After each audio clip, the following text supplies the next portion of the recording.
বন্ধুরা আজকে হচ্ছে আমি মাছ রান্না করব। তো হচ্ছে আমার তিনি বাজার থেকে মাছ নিয়ে আসছে। কি মাছ নিয়ে আসছে দেখি। ও অসাধারণ মাছগুলো দেখুন, কত সুন্দর। এগুলো তো নদীর মাছ সব।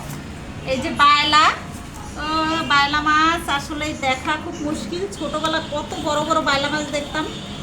এগুলো হচ্ছে আমি আসলে চিনি না, ওরা চিনে, ওরা নদীর পাশের মানুষ। এগুলো নদীর মাছ, এগুলো খেতে যা অসাধারণ। এগুলো হচ্ছে নদীর শিলং ট্যাংরা, এত সুন্দর তাজা, একেবারে অনেক সুন্দর। মাছগুলো আমার ভীষণ পছন্দ হয়েছে। 3-4 রকমের মাছ, আসলে মাছগুলো সব কেটে নেব। এতে তো আঁশ নেই ট্যাংরায়, খালি কাটা আছে 3টা। বন্ধুরা সবগুলো মাছ কেটে নিয়েছি। এখন হচ্ছে আমি এই বায়লা মাছগুলো রান্না করব। বন্ধুরা মাছ কেটে বেছে নিয়েছি। আজকে হচ্ছে বায়লা মাছগুলো রান্না করব, বেলে মাছ যেটা। তো এটা হচ্ছে লবণ হলুদ দিয়ে ভেজে নেব। সুন্দর করে মাছগুলো ভেজে নেব। বেলে মাছ নরম তো, এই জন্য সুন্দর করে ভাজতে হবে। হয়ে গেছে মাছ ভাজা, তুলে নেব। ফোড়ন দেওয়ার জন্য দিয়ে দিয়েছি তেল, দিয়ে দেবো জিরে, তেজপাতা, সাথে একটু কালো জিরে দেবো। বেলে মাছে কালো জিরে দিলে স্বাদটা দারুণ হবে। কালো জিরে,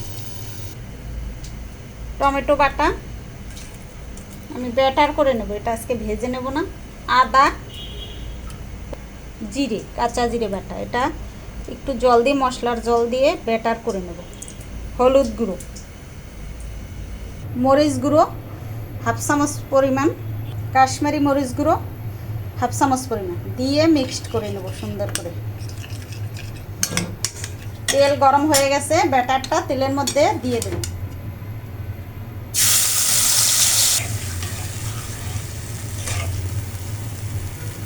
মশলাটাকে সুন্দর করে কষিয়ে নেব।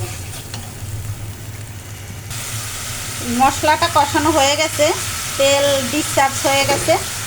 এর মধ্যে দিয়ে দেব জল। ঝোলটা দিয়ে দিয়েছি, লবণ। দেখুন বন্ধুরা হয়ে এসেছে, দেখতেই দারুণ হয়েছে কালারটা।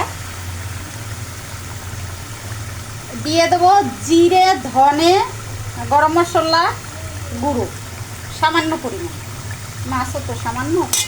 আর একেবারে ঝুরি ঝুরি করে কাটা ধনে পাতা, এই দেখুন একেবারে ছোট ছোট করে কাটা, বড় বড় করে কাটা যাবে না, ছোট করে কেটে দিতে হবে। হয়ে গেছে, নামিয়ে নেব।